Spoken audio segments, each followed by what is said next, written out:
I'm a 33-year-old man and my wife is 30. We've been together for 11 years and I thought everything was going well between us. However, recently things have been different. Let me give you some context. I work as a dispatcher for truckers, and it's a decent job. I have good benefits, and I make enough money for both of us to live comfortably. On the other hand, my wife used to have a job building gaming computers, but she lost it due to cutbacks. So, I've been the sole breadwinner, and I've been working extra hours to make ends meet. One day, my car battery broke, and I had to ask my wife to give me a ride to work. When we arrived in the parking lot, I noticed my coworker, Andrew. I waved at him, and he walked over to say hello. That's when I introduced him to my wife, and she reached out to shake his hand. Andrew looked at me and said, "You never told me that your wife was so beautiful." She blushed, and I laughed without really thinking, saying how lucky I am to have her. Then we both went inside for work after I kissed my wife goodbye. A few days later, my car was fixed and running fine, so I've been going to work like usual. During lunch, though, I couldn't help but notice my wife's car in the parking lot. I walked towards it and saw her and Andrew talking and eating lunch inside her car. I got upset, but I kept my cool and knocked on her window. She opened the door and said, "Oh, I forgot to tell you that Andrew and I were having lunch together today." Then Andrew chimed in, saying, "I hope you're not angry." I took a deep breath and replied, "No." I turned around and walked back to my car, because I knew that if I said anything else, it would start an argument. I could sense my wife getting frustrated because I walked away like that. Later that day when I got home, she exploded, saying that I embarrassed her in front of Andrew.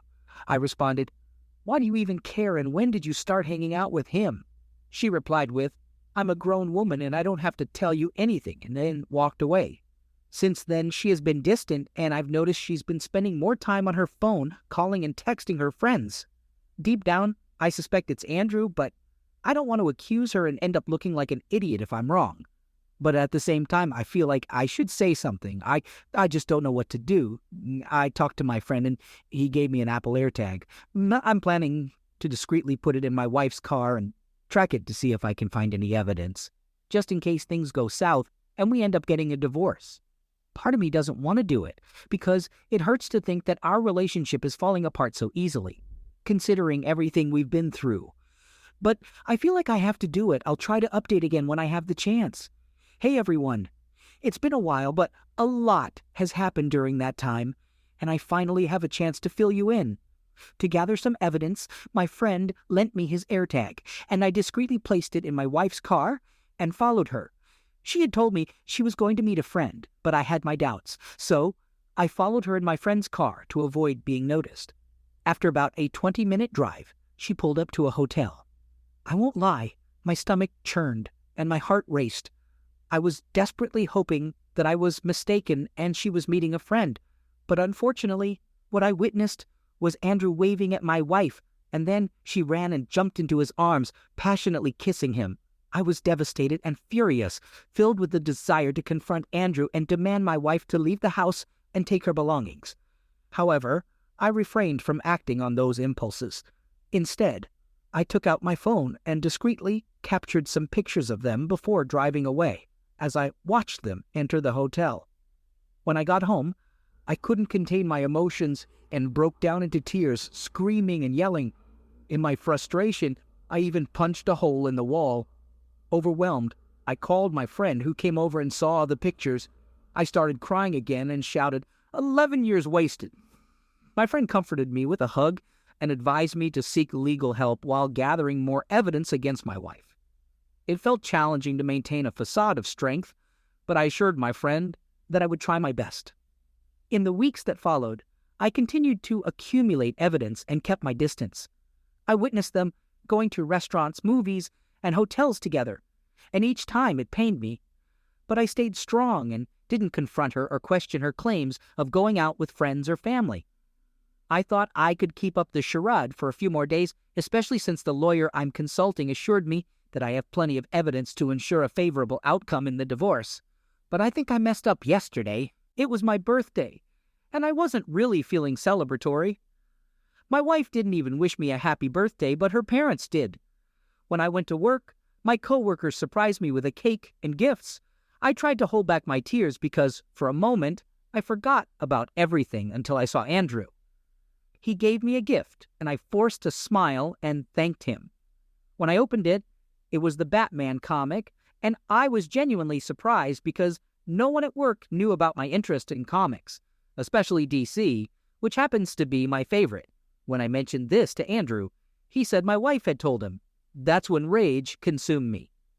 The next thing I remember is my coworkers restraining me while Andrew stood in the corner, holding his nose and shouting, "What the duck?" In the heat of the moment, I screamed, "I know you've been sleeping with my wife." The room fell silent, and everyone turned their gaze to Andrew. He tried to explain, but I didn't care. All I wanted was to slap him until he couldn't move anymore. But then my boss walked in, saw the situation, and sent Andrew home. He called me into his office, and I spilled everything, showing him some of the pictures as evidence. He apologized to me and gave me some time off to sort things out, assuring me that he would handle Andrew. Crap hit the fan when I got home and found my wife waiting for me. She exploded, blaming me for what happened to Andrew, and claiming she talked him out of pressing charges for the altercation. She kept yelling and yelling, saying, "Andrew makes me feel like a real woman, treats me right, and knows how to make me feel special." I couldn't take it anymore, and I snapped, yelling back, "I don't give a duck." She looked surprised and fell silent. I continued, saying, "If he makes you feel so special, then go live with him and let him support you because I'm done." And then she had the audacity to start crying and say she was sorry. She even tried to explain that Andrew caught her in a moment of weakness. I took a deep breath and firmly told her to get a lawyer because we're getting a divorce. She kept trying to apologize and said she couldn't afford a lawyer, insisting that we needed to work on our relationship. I just looked at her and told her to pack up her things. She continued crying and begging, but I grabbed her suitcase and called her sister to come pick her up. She locked herself in the bathroom, refusing to come out unless I was willing to work things out with her. I kept telling her that I didn't want to work anything out and that we needed space because being around her made me feel angry and hurt. Finally, she came out, apologized, and packed her stuff, waiting outside for her sister. Now I'm finally alone in the house, and I can't stop crying. I'm feeling so many emotions, and I don't know what to do anymore. I'm planning to see my lawyer tomorrow. Update. I finally gathered the strength to update you all on what has transpired since my last post. It's been a challenging and emotional journey, but I'm slowly finding my footing. After my wife moved out and the divorce proceedings began, I focused on taking care of myself and rebuilding my life. In the midst of it all, I received some unexpected news at work. I was promoted to a higher position, which came with more responsibility and a raise. To my surprise, Andrew, the very same person who had betrayed me and caused so much pain, was now my subordinate.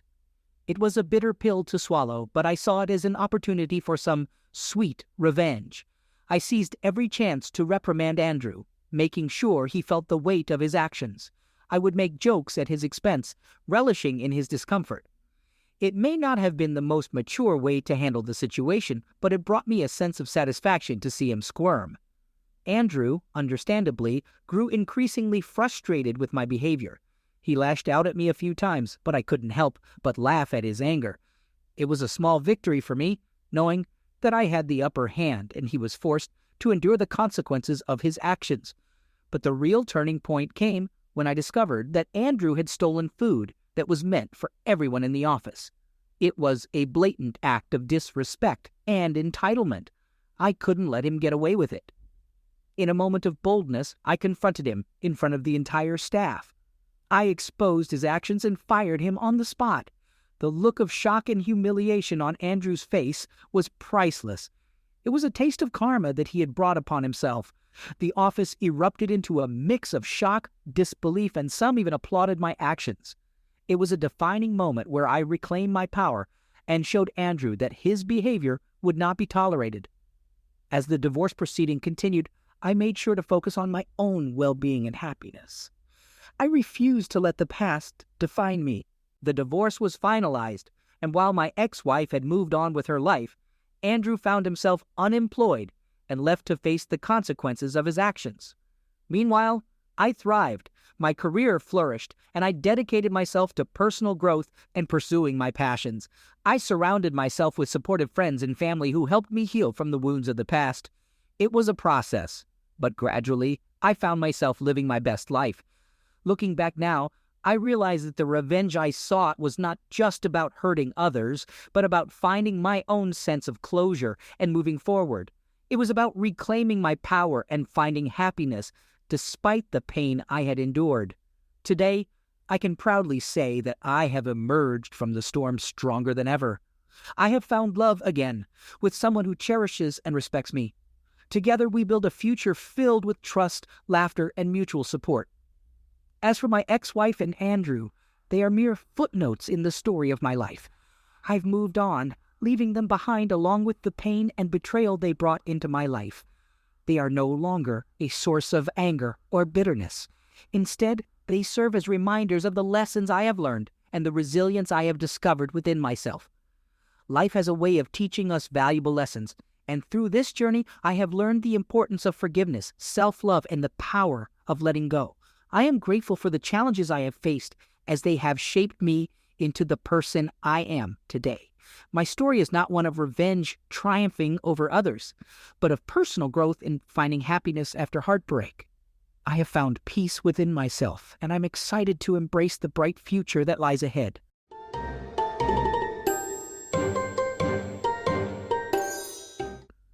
Second story. My ex-wife, who is now 37 years old, cheated on me 6 years ago with a married man. I found out about their 4-month affair when the man's wife sent me all the pictures and videos they had taken together, cheating on both of us with his phone. It was a shocking revelation for me. One of the things that really bothered me was that she did certain things with him that she refused to do with me, claiming they were disgusting and against her principles as a woman. She even told me her body, her rules. Before confronting her with the evidence I gave her an opportunity to be honest with me, but instead she gaslighted me and even swore on our daughter's life, denying everything. I told her that if she had any integrity or respect for me, she would tell me the truth right then and there. However, she insisted that I was crazy and making baseless accusations without any evidence, so I presented the undeniable facts to her. When faced with the evidence, she broke down and admitted that she was a piece of crap. She realized that her betrayal was extremely disrespectful and something I would never be able to forgive. Let's jump ahead 6 years.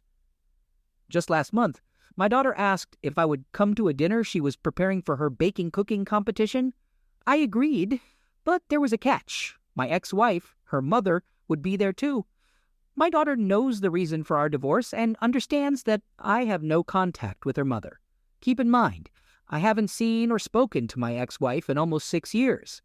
At the dinner, some of my former in-laws and my ex-wife were present, along with my sisters and me. My daughter's food was delicious and everything went smoothly. About a week after the dinner, I received a phone call from my ex-wife. I picked up because I thought something might be wrong with our daughter. Turns out there was nothing wrong with our daughter, but my ex-wife wanted to genuinely apologize for her past actions and the damage she caused to our family. She mentioned that our daughter was terrified of the idea of asking me to be in the same place as her, and she believed our current dynamic was unhealthy. She wanted to know if there was any way for us to coexist in a healthy manner for future events involving our daughter. I listened to her without interrupting and let her say what she needed to say. Once she finished, I responded by simply saying no and ended the call. This is the situation where I could use some advice. My sister informed me that my ex-wife is genuinely ashamed and sorry for breaking up our family, and she just wants a healthy environment for our daughter. My sister suggests that I move on and consider our daughter's mental health. I reminded my sister that if I'm unhappy, what value do I bring to my daughter's life? My ex-wife doesn't make me happy, so I need unbiased opinions. Should I forgive my ex-wife and work towards building a better co-parenting relationship with her for the sake of our daughter? I had a conversation with my 15-year-old daughter yesterday, and what she shared with me really opened my eyes. She expressed that she knows I love her and would do anything for her, but she doesn't want to take advantage of my love by making me do things I wouldn't normally do. According to my daughter, Her mom is struggling with feelings of sadness and often tells her that I will never move past hating her. This creates a difficult situation for everyone else, as they also judge her based on her past. It seems that my ex-wife vents her frustrations to our daughter because she doesn't have many friends to confide in. Background: my ex-wife has lost the majority of our childhood friends because she used girls' night as an opportunity to be with her affair partner, and some of the wives were aware of it and either knowingly or unknowingly covered for her. This caused a lot of drama among our friend group. There's a belief that some of the other wives may have been cheating too, but there's no concrete proof. Since our divorce, the other wives have basically excluded her from the group to protect their marriages. My daughter also shared with me that she misses us being together as a family, if she's being honest, but she understands that her mother and I still love her. She then asked me about forgiveness and unforgiveness, the things that can't be forgiven. I explained to her that it ultimately depends on the standards you set for yourself. It's based on your own morality and values. I told her that sometimes you can dislike someone's actions without disliking the person themselves, but there are also times when it's hard to separate the actions from the person. I told my daughter that her mother's actions are something I can't separate from her as a person. It doesn't mean she's a bad mom, but it means that her actions have had a lasting impact on our relationship. I explained that just because someone says sorry, it doesn't automatically fix everything. Actions have consequences, and in her mother's case, her actions are a part of who she is. Then my daughter asked if I have ever forgiven someone who hurt me before, and I said yes. I've forgiven many people in my life. Forgiveness is an important quality to have. Overall, we had a really good conversation last night, and I assured her that her mom and I will always be there for her during significant milestones in her life. I will be discussing my ex-wife's comments to our daughter when I talk to her soon.